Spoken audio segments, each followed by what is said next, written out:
Hey guys, my name is Miska and welcome to Overwatch Central. First up, I want to mention the gameplay in this video actually. I haven't really had a lot of Overwatch gameplay in the background of the videos I've made recently, simply because I haven't been playing much comp. But today I started playing more again, and I started playing Wrecking Ball because I really wanted to try out the character, and I've had so much fun. So if some of the gameplay is like not the greatest, just know that I at least had a lot of fun playing regardless. But this might be the case for the next few videos or so, we'll see. Also, a quick thanks to the continued support of our sponsor HyperX. Alright, moving on, we have Geoff Goodman on the forums just last night answering a bunch of different questions and just in general providing a lot of insight into his situation around Overwatch, balancing around the game, and actually some of his past history as well. I'm not gonna go into all of the different answers, but I'm gonna go into some of the ones that I thought were particularly interesting, beginning with their approach to the patch and the PTR right now. Geoff has asked if there are any more changes on the radar for a few more PTR cycles before Baptiste hits live, and he says that we're mostly going to see how this next patch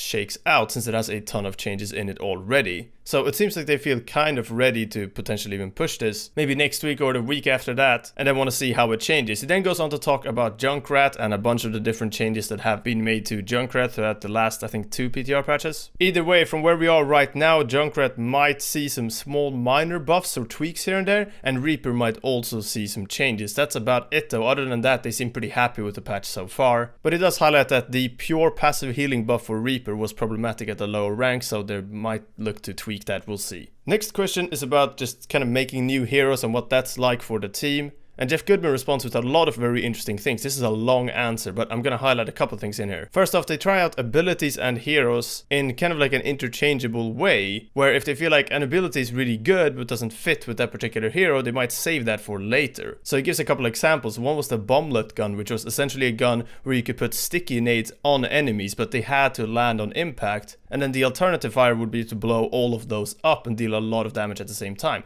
That sounds a lot of fun, but it also sounds like it could get pretty broken. He said they tried it out on Tracer and that was really fun to play with on Tracer. And then INVIS wall as well, which was apparently an original ability for Sombra. So she had this way back in the day in testing, I assume. And the idea is that you plant this wall that made it so enemies couldn't see you through it, but you and your allies could see just fine. So you could maybe block like a choke or something like that, and then you could pass left and right in that choke without getting shot really at all. And this sounds kind of busted as well in a way, because if you think about it, for the attackers, all of a sudden they can't really play that choke at all. They have to use some flank, and on certain maps that could be really problematic. But overall, I really like the idea of an ability like this in the way that it really opens up for a lot of mind games, which is something that I would like to see more of in Overwatch in general. And it's always cool to see those types of plays when they do happen in Overwatch League, for example. But yeah, really cool ability. INVIS wall for Sombra. Maybe for some other hero down the line, but yeah, not right now. After this, someone goes on to ask about Mercy in particular, about her heal per second, and if she's gonna get buffed or nerfed, and how she's kind of been in this weird limbo for a while. Maybe she would even get an ability on her reload button for her staff, which would temporarily boost her healing output, an idea we've seen in the community for a while now. And Geoff Goodman responds and says, I think that's certainly possible actually. Overall, her healing output is still higher than the other healers, which she pays for by not being able to split focus and do other things while healing. I'd also love to be able to increase the power of her damage boost, but it causes a lot of issues with various breakpoints where suddenly X hero can one-shot 200 health heroes, etc. There are other ways to make it feel better without adjusting raw damage though, we'll see. So maybe some Mercy changes in the future, not definitely something that's been on Geoff Goodman's mind, you can tell. Probably not this very patch, but it's nice to see this type of talk. Personally, I would love to see some tweak to Mercy. I think a lot of people would. But just like Geoff mentioned earlier, it'll be interesting to see where we land after this patch and what will actually sort of come out of it. Which heroes will feel like they need some more love after this, which ones might even feel a little bit too strong, and all that sort of stuff. Next question to Geoff was, what do you think was the most overpowered balance change the team has made? I was looking forward to the answer to this one, and it doesn't really come as a surprise that Geoff Goodman says,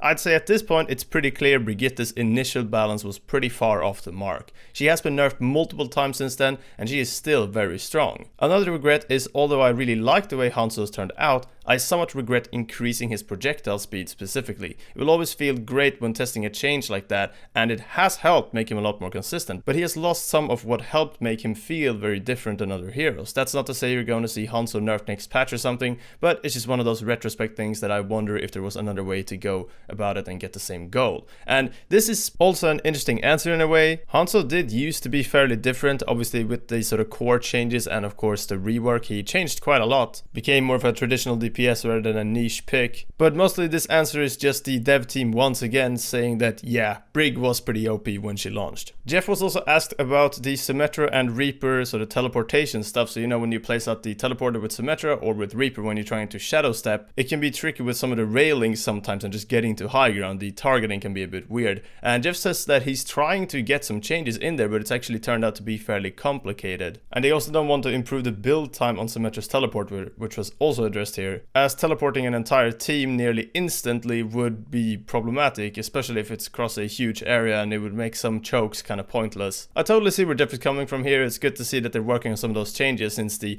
teleportation thing, especially for Reaper, has been around for such a long time and always been quite a problem. But yeah, those are the main things that the Overwatch team are kind of looking at right now, or at least Geoff Goodman, and I assume other developers on there as well. Finally, there was also talk about a potential flying ability of some hero that could fly more kind of like Pharah but more freely, and someone highlighted and said Echo actually has wings, And Geoff Goodman responded to that and said, you're right. Not sure if that's a hint at anything or not, but I thought that was interesting that he even bothered to actually respond to that. Maybe it was just one of those, oh, wait a second, does Echo actually have wings? And then he checked it up himself and was like, oh, okay, yeah, that's an opportunity you might not want to miss out on. And with the way that their timeline are for new heroes, we definitely know that they are working on heroes all the time, pretty much. So Hero 31, Echo, that can actually fly as well. Maybe, maybe not. Either way, a big thanks to our sponsor HyperX, who just recently released the HyperX Cloud Mix, a really good headset that I used a lot just when traveling recently as well, as it's got wireless Bluetooth audio and wired high-res audio as well. So yeah, really good stuff. Feel free to check that out in the link in the description or just in the top comment below. That's about all for now, and let's take note, if you want another thread where developers answer questions, apparently just make a thread that is the developer's name and then appreciation thread, and hopefully they'll see it. I do genuinely appreciate the developers answering questions like this though, and I hope we see more of this stuff in the future. That's all for now. Thank you very much for watching. Leave a like if you enjoyed, and yeah, I'll see you guys next time.